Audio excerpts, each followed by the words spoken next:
Kaya abot langit ang pasasalamat ng mga may cancer na tulad ni Dayday dahil nadiskubre nila ang FUDA Hospital.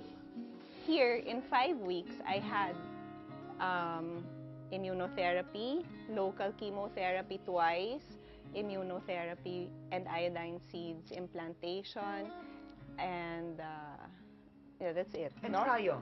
And cryosurgery, of course, no? In 5 weeks, okay? All there. all there. So finished, you know.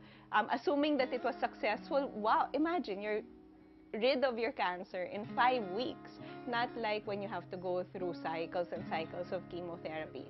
So, and doctors...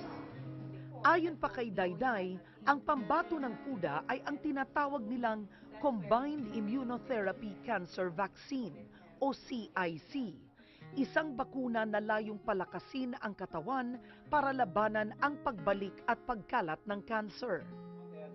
Iniiniksyon ang vaccine isang beses kada linggo sa loob ng 3 buwan.